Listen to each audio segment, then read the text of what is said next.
개들 입장에서는 은신처를 갖는 게 굉장히 중요한데 주변에 예를 들어서 염생식물 군락이 있어서 하늘을 가려준다면 그 밑에 사는 개들은 새로부터 훨씬 더 안전하겠죠. 그러니까 그런 곳에 개들이 집중적으로 서식지를 만들어요. 구멍을 파면서 그런 곳에 은신하기 좋잖아.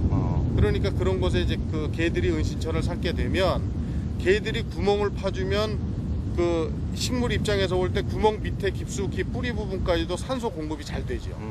그러니까 산소 공급이 잘 되니까 식물 입장에서 성장 조건이 좋아지는 거고. 그래서 이제 서로 그렇게 돕고 돕는 관계, 공생 관계가 형성이 되거든요. 갯벌 생명들이 죽고 분해되면 갯가 식물에게 좋은 영양분이 되기도 한다.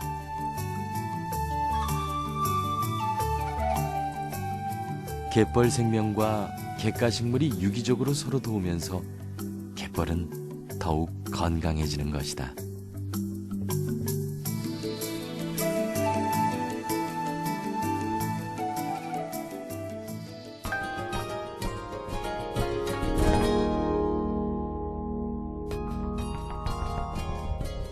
구름이 떠가고 물이 흐르듯 자연이 순리대로 흐를 때 자연은 스스로 정화의 힘을 갖는다.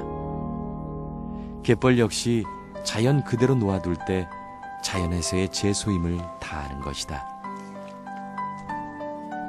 갯벌엔 온갖 생명들이 깃들고 그들은 저마다의 방식으로 자신의 터전을 만들어 나간다. 그리고 그 생명들은 끊임없이 새 생명을 잉태시킨다. 짝짓기를 하기 전 특별한 약혼식을 하는 밤개, 수컷이 암컷을 얻고 다닌다. 이는 암컷의 마음을 사기 위한 것이다. 생명들의 활동으로 건강하게 살아있는 강화갯벌. 그러나 갯벌은 쉽게 사라질 위기에 직면하곤 한다. 동네 분들 말씀에 의하면 뭐 그냥 뒤집으면 동죽이다 그랬었어요. 그래서 안 먹었답니다. 하도 많아서.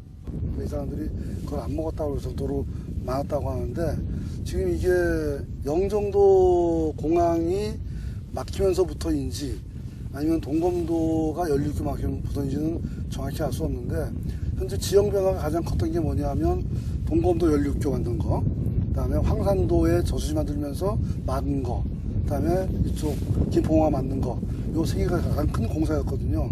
그 공사 결과에 의해서 어쨌든 간에 이 지역에 태엽층 변화가 생기고 있는 건 확실합니다. 대규모 개발 공사로 인해 강화갯벌도 이미 많은 부분이 사라졌다.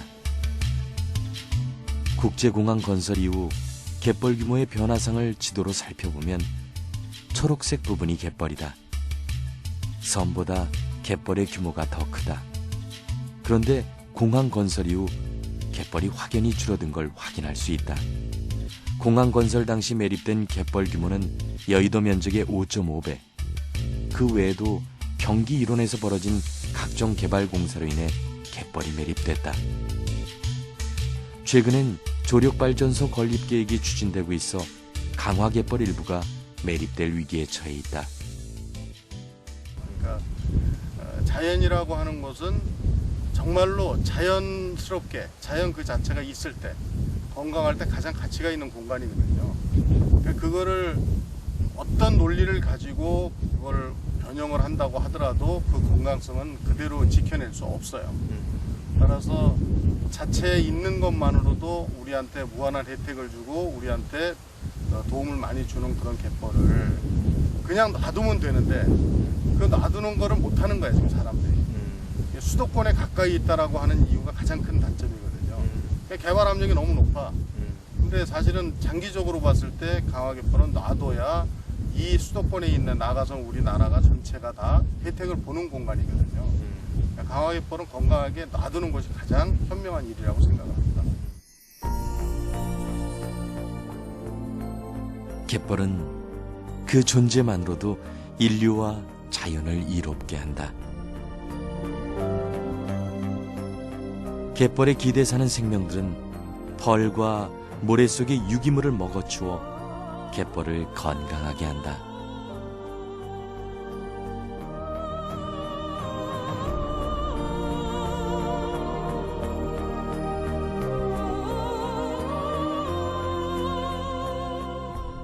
녀석들이 파놓은 구멍은 갯벌에 숨을 불어넣는다.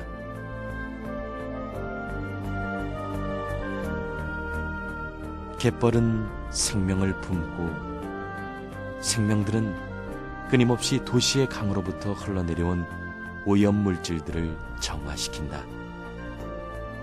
강화갯벌은 수도권의 허파인 것이다.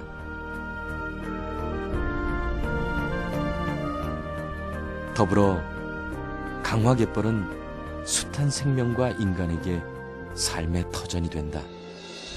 하지만 개발이라는 미명 아래 끊임없이 사라질 위기에 처하고 나는 강화갯벌. 지금 모습 그대로 갯벌이 우리 곁에 존재하도록 하는 것, 그것이 강화갯벌이 변함없이 살아 숨쉬도록 하는 길인 것이다.